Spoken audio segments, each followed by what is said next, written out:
2026 is going to be an awesome year. We got some pretty cool stuff coming up. First off, we got Foundations of Recovery. This is our flagship program. We're starting it in January. This is for anyone, man, woman, or couple who wants to come and reclaim their heart from shame, trauma, and betrayal. We start off with an education on all sorts of principles, give you the common language. We feed you from a fire hose in terms of all things recovery. It is such a great start to recovery. And we get at the roots of things, Tyler. This isn't like any other program. Like, this is our healing journey in process, and Foundations is where we begin. If you look at the value that you're getting there to kick off a good recovery with all of the right education, all of the right language, and a team to get you started while also being directed by Brannon and myself through the whole process, what a deal. So if you're interested, if you're struggling, if you've been wanting to do something for a long time, jump into this. This only comes around every so often, and we would love to have you there. Click the link in the description to sign up for it. And to make it even sweeter, we're also including a raffle for a free pass to the Radiant Dawn retreat. Anyone who signs up for Foundations will be added to the raffle for that free Radiant Dawn pass. If you're a man and you sign up for Foundations, your name still gets entered, and you can give that pass away if you win it to any woman that you want to. So what you're saying, Tyler, is if you sign up and participate in Foundations, you could possibly go to Radiant Dawn for free? That's exactly what I'm saying, which is crazy because Foundations by itself is already an insane value. Man, I sound so salesy. But it actually is awesome. So come to Foundations. And even if you don't come to Foundations, sign up for Radiant Dawn. It's beyond therapy, the best healing experiences that you can have. Click the link below and come join us. Why do you have to feel it to heal it? Welcome to the Therapy Brothers podcast. I'm Brannon. I'm Tyler. We're brothers. We're therapists. And we know recovery. Bring your stories, your questions, your successes with real recovery.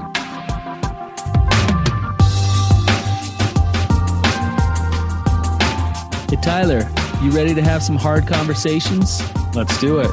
Let the Therapy Brothers podcast begin. All right, man. We're going to talk a little bit about experiential stuff today, I guess, right, Brannon? Yeah, a lot of people don't know what that is. That's kind of a therapy word, but yeah, we'll get into what it is. Yeah. Well, a couple of things before we get into it. One is just we've kind of officially launched the website. It's up and live. Radiant Dawn conference is coming up April 11th through April 14th. This is a women's conference, and it's basically one of the favorite things that both you and I do every single year.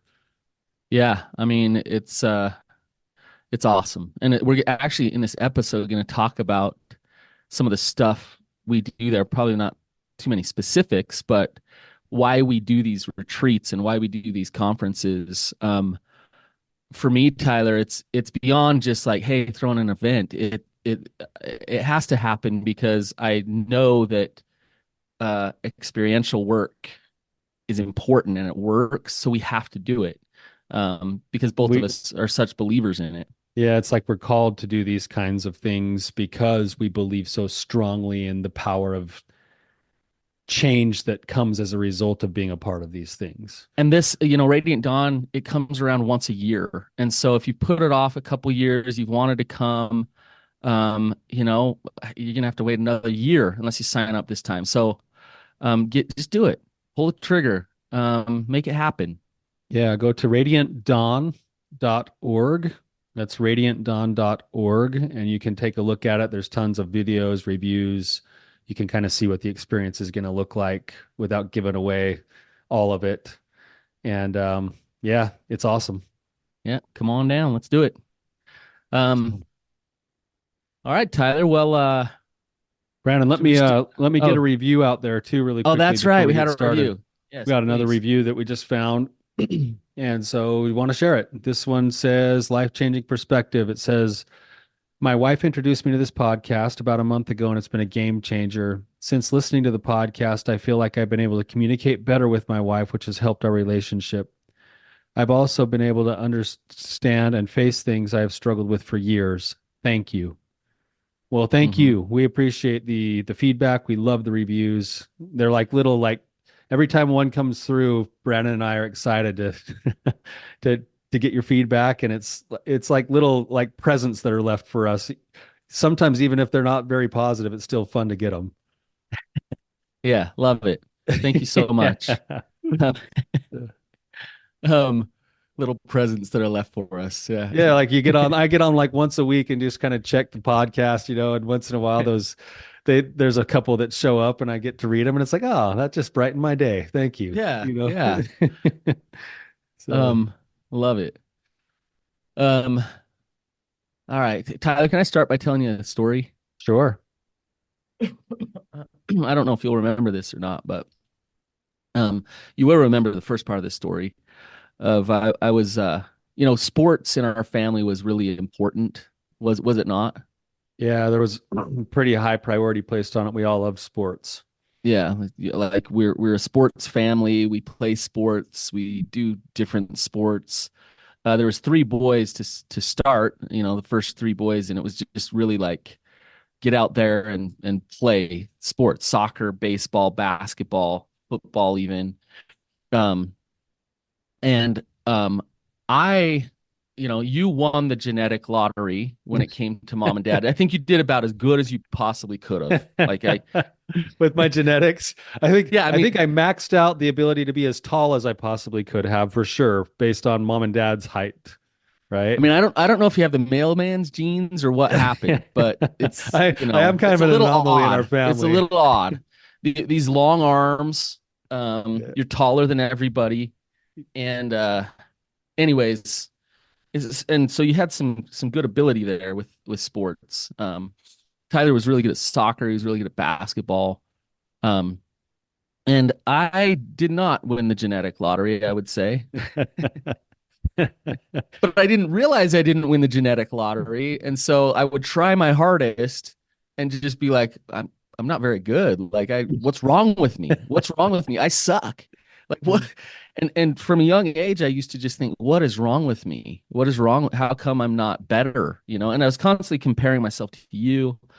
Um, sitting on the end of the bench and all these teams that I'm on, wanting to play more, but I'm just not good. I'm not helping my team because I'm like fat and short and slow.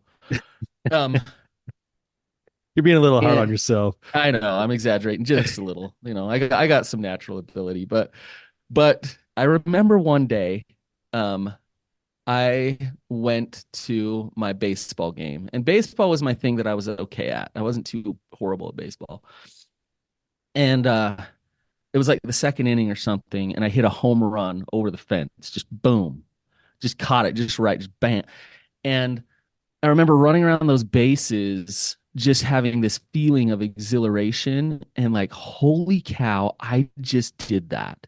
Like, I can't believe me, after all these years of experience of like, you can't succeed and you can't do this. When I hit home plate, I was just like, wow, like I did.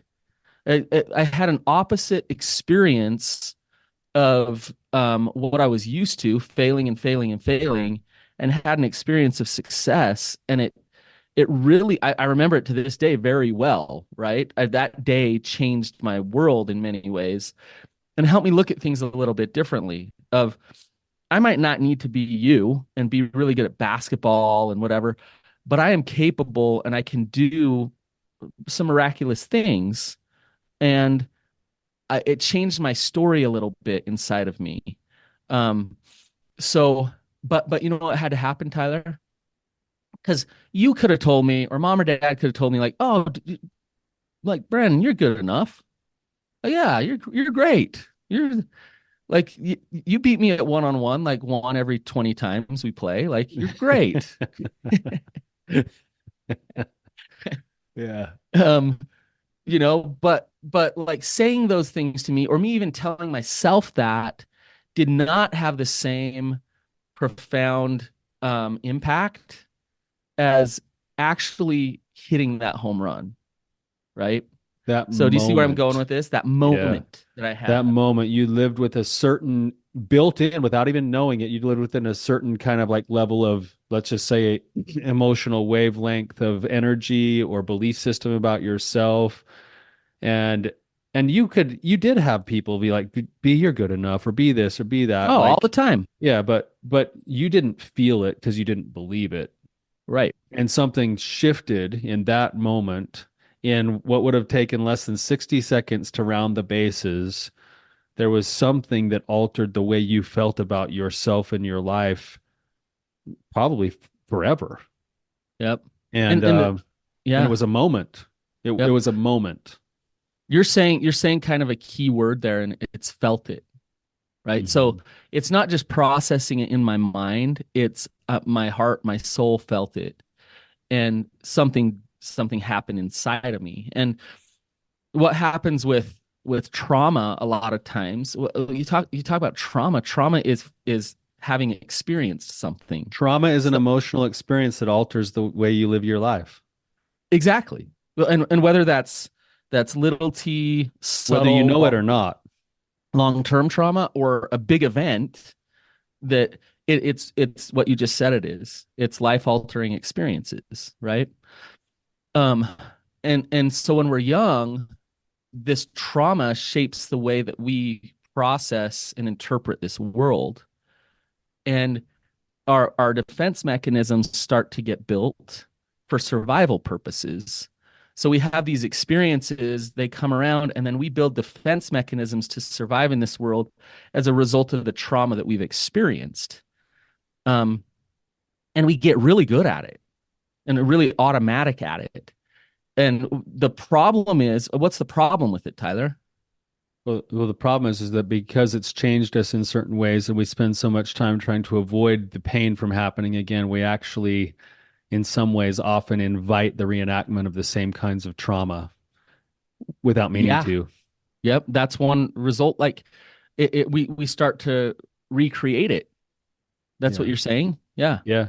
Um, Well, we live and it. We live it because we subconsciously believe it. yeah, yeah. So, I mean, I'm sure you worked with clients for years and years, and you're like, God, I want to just tell this person to knock that off. Like, just stop, like creating that in your life. It's not that hard. Stop getting into bad relationships. Stop playing small at work. Stop not having boundaries with anybody. Stop, like, just knock it off. Like, stop. But why do they continue it? Because the belief system drives it. Yeah. The belief system of this is protecting me for my survival is driving it. And so although they're getting these outcomes that are not good for them, they are automatically going forth with these protective mechanisms that create this stuff that's not great in their life. And as a therapist, Tyler, you can tell them, knock it off, stop it, don't do that. But Yeah, it's what good like does that. that do? It's like that old Saturday Night Live skit or whatever it was, where he's sitting Stop there it, as a therapist. He's like, "I got some advice for you. Bob Newhart. Yeah, Stop it." And that's all he says is "Stop it, stop it, stop it." yeah, And the thing is being on that other side, like it's funny because I can look at my own life and go, "Why can't I just stop this or that or the other?" I can then sit with a client and look at their life and go, "Why can't they just stop it?" yeah. And even as a therapist, like, can't they just see the writing on the wall? But that's when we're actually overlooking the deeper thing that's actually going on is we haven't addressed the thing that's driving the behavior yet. Yes.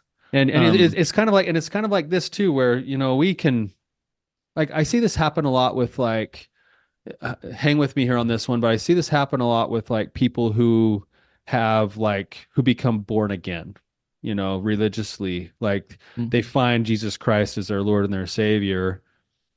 They have an experience that shifts them fundamentally at their heart. And then when they come and they actually tell their story to other people who haven't had that same experience hear the story and be like, "Oh yeah, nice story," or "Oh yeah, you're a no, religious zealot," or "Oh, like this and that and the right, right, other." right. And they're But like, no, you don't get it. like, no, no, you don't understand. Like you don't Yeah. understand what happened. Like I know I had those same kinds of feelings with my own journey with faith, where I was so caught up in seeing God in a certain light. And then I had this powerful spiritual experience right during D-Day where I was in my most broken place and I had an experience with God's love that that changed me forever and changed my whole perspective of God. And even now, as I sit and I talk to you, it's like, all right, Tyler, thanks. Yeah, I know you, I know Jesus loves you, whatever. But to me, I feel it. Like Yeah. I know it. And a lot of times these changes that we're talking about, they need to be happening on that fundamental level of when I say know it, I'm putting my hands on my chest and on my heart instead of my head. Well, Like, it's Tyler, it's interesting what you're talking about. Because I want to come back to you and your experience for a minute because I think it's a great example. I remember when I was a 18-year-old kid, I was on the beach in Newport, and I'm not trying to make this religious. I actually really like your example here with born again. And this born again preacher kind of kid, he was probably a couple years older than me, was saying, "Hey, the most important thing is that you're born again, that you that you're saved, that God loves you." And I in my kind of naivety or ignorance or whatever we want to call it was like, oh yeah, so yeah, you're born again and then all of a sudden everything gets better. And he's like, yeah. And I was like, oh, okay, yeah, okay, then I'm born again. That's kind of being a jerk. Like, hmm, and I was like, you're only born again after all you can do. So you better go get to work really, really hard before you like say that you're born again. He's like, no, like you just need to feel God's love. You just need to feel God's love. And I had no idea what he was talking about. I had no clue what he was actually saying. And what's interesting with you, Tyler, and your experience is when you had those feelings, when you had that deep spiritual, emotional shift happen, um, it changes the way you view the world, which then changes your behaviors, which then changes your outcomes.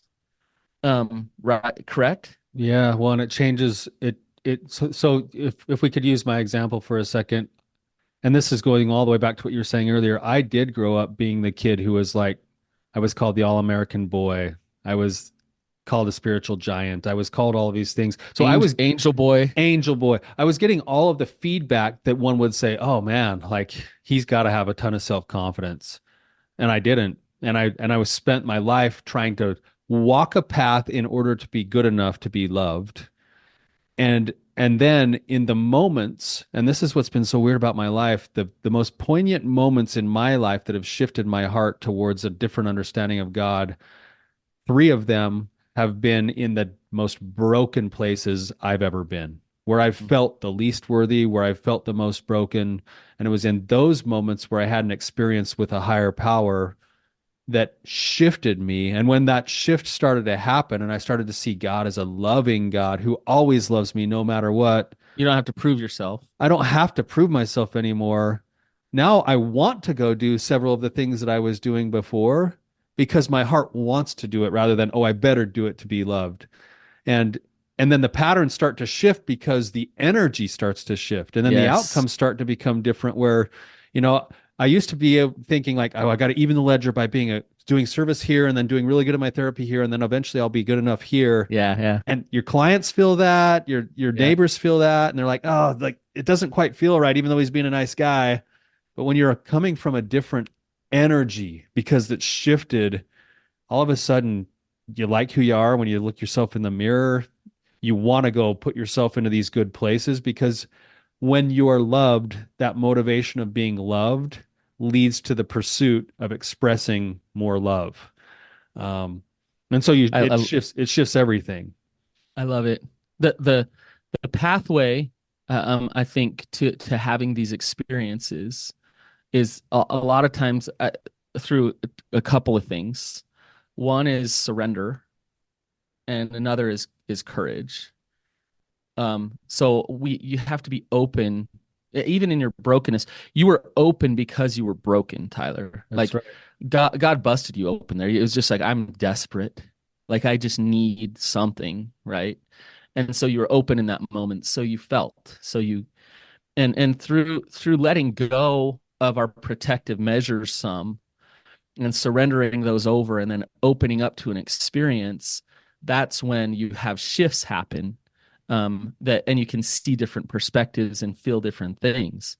um, I you can speak to this example I'm going to throw out here, but when we work with people struggling with addiction and they have, all these beliefs about themselves, one of which is almost always there is I'm not lovable as I am. I need to manipulate or hide in order to be accepted. Um, and so you have that, and then they come into a group, and that group meshes really well, and they practice vulnerability, and they create connection, and they get deep with knowing each other. And they stand up in front of that group and they say, guys, I normally wouldn't like be this honest, but I'm just going to say these things. And that group fully loves them and accepts them. What happens? It shifts everything. It's one of Yeah. my favorite things that happens in like our treatment or in groups when we because we push people into vulnerable places in those groups. Yeah. We're like, hey, you got to share this, or you got to come up with this project, or you got to go do this challenge, and then you got to come back and report it. And it's an act of courage to surrender to the process, like you were saying. Courage and surrender go together. Yeah. And in doing so, they're now leaning into places that they've always feared would lead to their rejection. And instead, what they get is, oh, me too. Oh my gosh, thanks for sharing, man. Like, Connection. yeah, like, oh man, connection. I was actually just reading one of the reviews that we left up on the website from the Radiant Dawn, and I think she said something to the extent of, I felt so safe to share the things that I shared. And it's Hmm. changed my life, even my current life now. Yeah. Yep. So she came and had this kind of like weekend experience, and in one of those experiences within the experience, because we'd put people through several experiences in that weekend, something inside of one of those things shifted her, and it's led now to this totally different trajectory, Yep. because she Yep. was willing to surrender and she had the courage to put herself all the way To in. show up. To Yeah. show up. Yeah. Yep. And then and when other people around her did the same, it created that safety.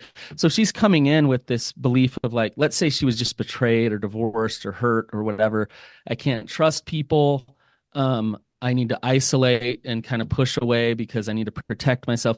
And then she goes all in, creates some friendship, opens up and gets some love in return. That's an opposite experience to what she believes about the world. So it changes her. It It changes the changes, paradigm of the world. yeah.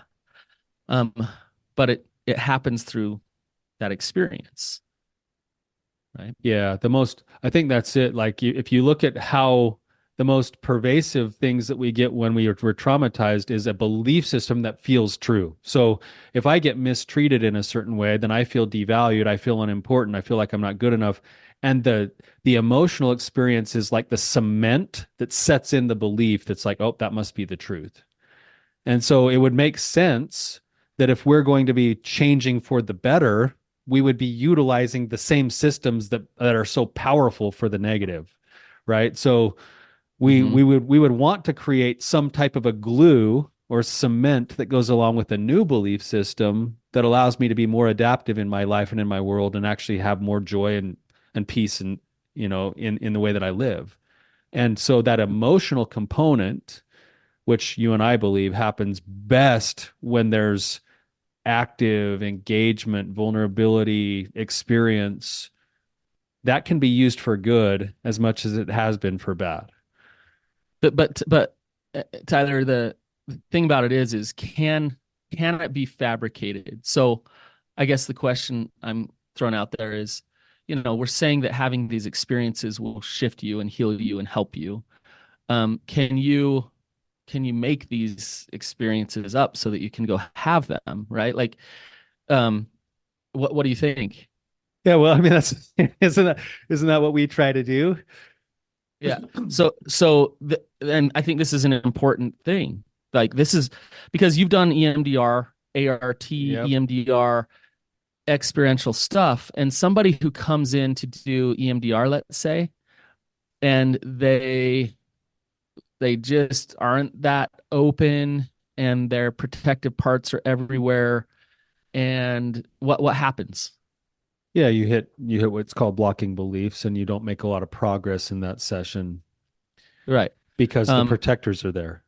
So even though your hand is in front of their face, moving their eyes, whatever, they're having that experience, the shift doesn't take place still. Um, we can have people, you know, jump off cliffs into water and skydive and do whatever, drastic thing. But that element of surrender has to be there in order for it to come in. So back to my question about fabricating these things, we set up an opportunity with our retreats, um, and inevitably it's like 90%, Tyler. Most of the people that come to our retreats are ready. They are Yeah. open. They want an experience and they're geared up to do it. And then there's just those few people that are like maybe there because their spouse, pushed them to go. They don't really want to be there. Um, Most of them even bust open eventually, Yeah. right? Well, Um, yes. Yeah. but some don't. Some go through the exact same experiences as everybody else. Everybody else has drastic shifts in their life and experiences, and they don't want to let go. They don't want to open up. God might be right in front of them, showing them like, "Hey, this is an opportunity," and they're like, "I don't see it. Don't want to see it. Not going to take a look." See what I'm saying? That's right. Yeah. And you and I could probably think of specific people that we've seen that were like, oh man, this was a golden opportunity that just wasn't quite the right timing yet or something.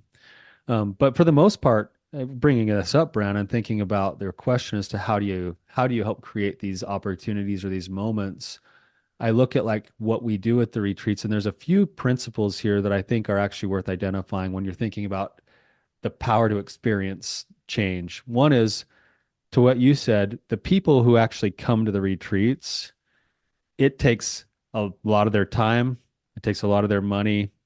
They have to be fully committed to even decide to come. So Right. so basically you take a whole bunch of people who are already fully committed to decide to come, and then you put them together. That collective energy of wholehearted people who are willing to come and experience something It's in and beautiful. of itself is so powerful and so beautiful. And then you pair that up with a set of core principles that we reinforce and that we teach through experiences and the practice of vulnerability and And, empathy. and can I throw one in there? Yeah. And nature. And yeah, oh yeah, for sure. And nature being it's so powerful. Mm-hmm. Um, you put that all together, it makes sense why we year in and year out, every single year we get done, we're like, holy cow, like that was incredible. Like, and Well, and and we get the feedback from the majority of the people that go that are like, wow, that was life altering. well, what's interesting, Tyler, is and I don't think many people understand what I mean when I say this, but you and I work extremely hard with these retreats to get out of the way, to Yeah. like not make it about us. Like we try to remove ourselves as much as we can, um, because it's all about opportunity for connection. So if Tyler and I are up there teaching and like, just heady stuff, Which we do it a little creates, bit of. we do a little bit. Well, we have, like you say, we have to drive the principles home of certain principles, but then we back out and then we let, The I believe experience. it's God. We let Yeah. God do the work, the experience happen, and God does the work through the other people that, that they connect with. So, um, yeah, it's beautiful. We can't quite put it into words, right, Tyler? Yeah, it's the same thing. You sound like you were just born again, Brandon. I know I've been called the repentance from But the how I was a jerk to that guy but you're back in convicted the in day. it because you've Yeah, experienced it differently. yeah, Yeah. yeah. Um, this we didn't intend for this episode to be a commercial for Radiant Dawn. That's not what our intention was. We are such believers. I believe, Tyler, and this is why I've gotten into the plant medicine stuff as well, because it's incredible when it comes to what we're talking about. It's so powerful. Um, we believe in this. We're therapists, we're talk therapists. People come into our office and talk to us, and we process things, we teach, we do all of those things, and those are important. They're good. But a Yeah. deeper healing experience, for if you really want to get to the root, to the core of things, I would say is pretty much required, to really, really shift. I agree with you. And I'm thinking too, to kind of what you were saying about just the process. I look at like, my wife actually, she's one of the interns here at our practice right now. She sits in on one of my groups, and last week she said, "Tyler, I figured out how you run group." And I said, "Oh, tell me. I don't know how I run groups." She said, "You create an atmosphere." She said, "I don't know how you've done this, but you created an atmosphere where it's safe for every guy to say what's on their mind. And then you just let it unfold until you see one of the guys' defenses coming down, and then you go after it." Yeah, yeah. You Welcome to know, therapy. it's like you just bust it wide open inside that room. And I said, well, actually, maybe there's some truth to that. The way that I view it and the way that I try to see it is we have these like day-to-day things that we try to do to live a good, wholehearted life, right? We do our dailies, we keep our bottom lines, we do these logistical things. And I think those things are important, but they're important in the sense that they put you on the pathway. So then there's opportunities that come along, not all the time, but there's opportunities that then you have these shifting moments. And there's this like, oh, an EMDR session that was really powerful, bam. Or, oh man, this project that I just did opened me up to see things differently than I've ever seen because my heart's changed with it. Or I go to this Hmm. experience, like a retreat or something, and because my heart and my life was pointed kind of in that general direction, I was ready to receive what it was that God had for me there. Hmm. Um, and so I think that's it, is we work really hard to try to help create a pathway that allows opportunities for those powerful experiences. And you and I both believe in this extremely. That's why I'm so drawn to emotion focused therapy, is the power of the emotion when used properly does far more than just mental talk therapy, even though there's a place for that too. Yep. Yep. Um, yep. Just like I said, like you can tell me all day long that I'm good enough, but hitting the home run, that emotional experience of boom, like I remember that way more Yeah. than anybody telling me that, hey, you're great, Brannon. Right. Yeah. And when you Um, say remember, you say it from a different place in your body. yeah. Then, like, I can Yep. remember this story that happened with us as a kid, like, yeah, funny, funny, but you remember something like almost on a cellular level. You Yep. remember that. You remember that home run on a cellular level. Right. Right. Yeah. I think, Tyler, a lot of times, um, we're talking about, hey, go to this retreat, do this courageous thing or have this experience. And one thing that I think is important to understand, that a lot of this experiential stuff, having an experience, is about just stopping and getting rid of the noise. And so it's not necessarily about getting in the cold water, or all that stuff is great, but maybe the experience you need to have is some silence. Maybe the experience you need to have is not having the kids cleaning on your leg all day long, and take a couple hours, to yourself, and open up to whatever might be as you do that. Um, let God talk to you. Listen, be available. And so the experience really isn't doing much. Maybe the experience is doing nothing for It a might be moment. the silence. Yeah. Right? Yep. So Yep. you don't need a process and a big production in order. Now sometimes that really works. Go to a concert where you have feelings and you have music and you have lights and you have all this stuff. That That can helps. really work to awaken your soul. Hmm.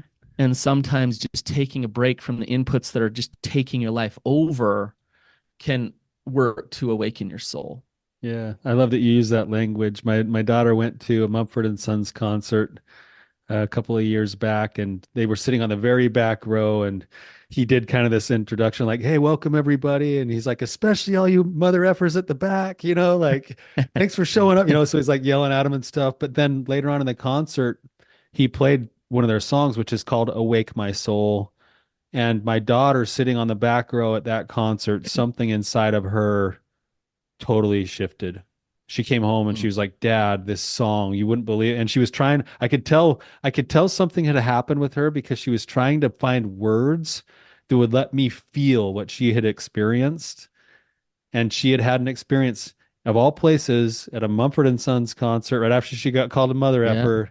She had an experience with God, Yeah, that's awesome. and through that song, through the Awake My Soul song. So, Yeah. um, yeah. So I like how you bring that up that she couldn't really describe it to you, because you can't. In those moments where you let go and you have those experiences, like I can't fully describe to you what that home run was like for me, no, I can you only know. imagine what my own moments like that were, right? But Right. it doesn't still it's still not the same. Yeah, words can't, and my plant medicine ceremony, like words cannot express what that shift is and what you can't express what happened to you in your deepest, darkest moment there when God Nope. showed up for you, I'd love right? to. I want to. I want to It plant it in sounds the hearts of amazing, everybody. I want to plant it in right? everybody's heart. And it's like, I don't know how to do that.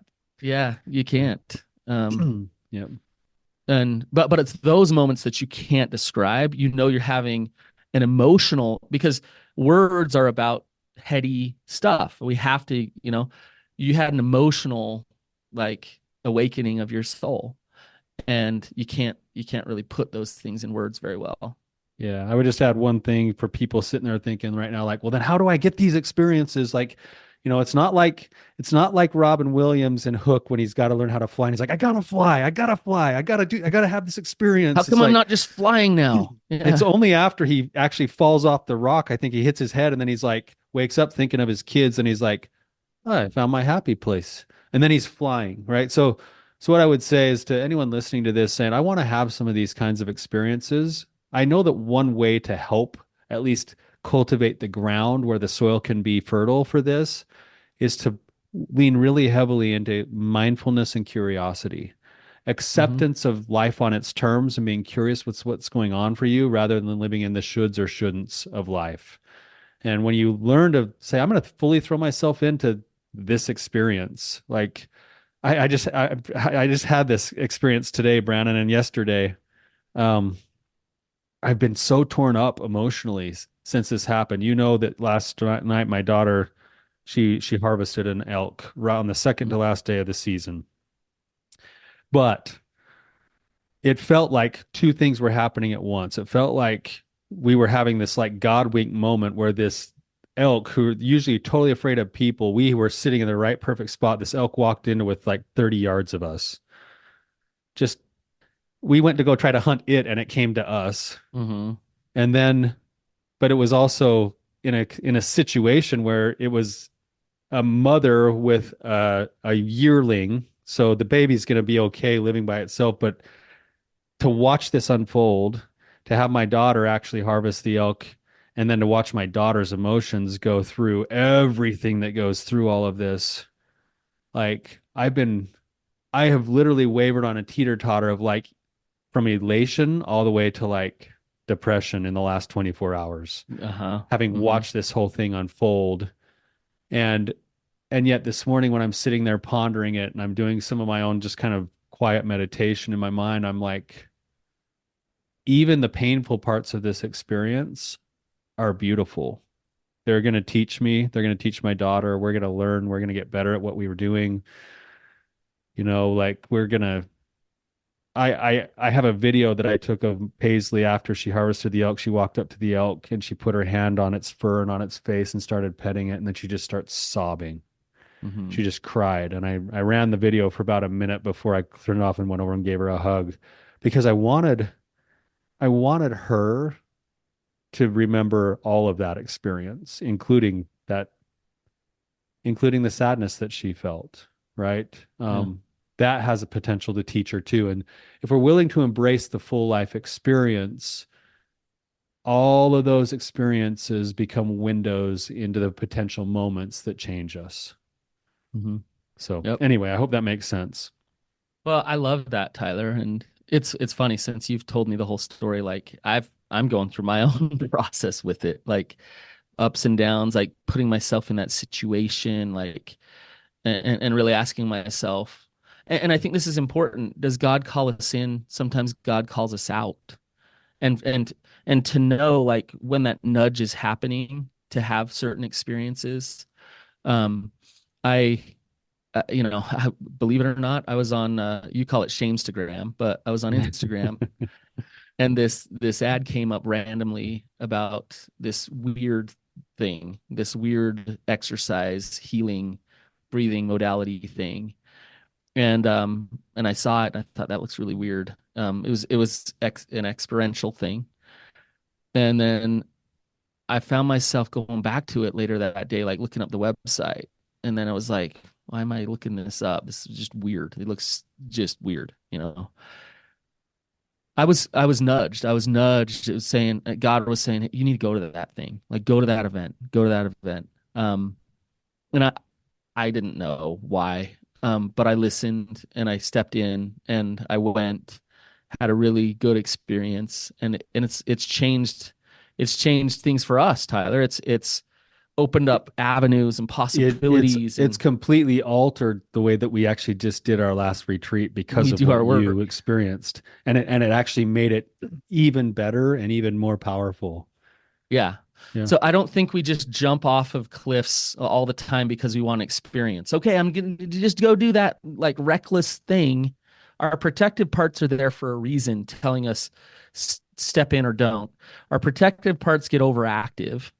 And the key to it is to be able to recognize that ego or those protective parts, but also feel when God is calling you to something, feel when God is pushing you in, and and to notice those protective parts, thank them, but then step into those experiences. And everybody who's listening today, um, has opportunity and possibility to step into healing experiences. They're all around you. They're everywhere. And if you'll just listen a little bit and you'll notice and you'll get that nudge and you'll say, okay, God's telling me to go do that one. Then you're open, you're stepping in, you're going to have the shifts that you're supposed to have. Yeah. Yeah. That's beautiful, Brannon. Yeah. Good topic today. All right, you guys. Thank you for listening. Again, we'd love to have you at our Radiant Dawn. It's April 11th. Is that Through the 14th? Yeah, 11th through the 14th. All right, you guys. Thanks for listening. We'll see you.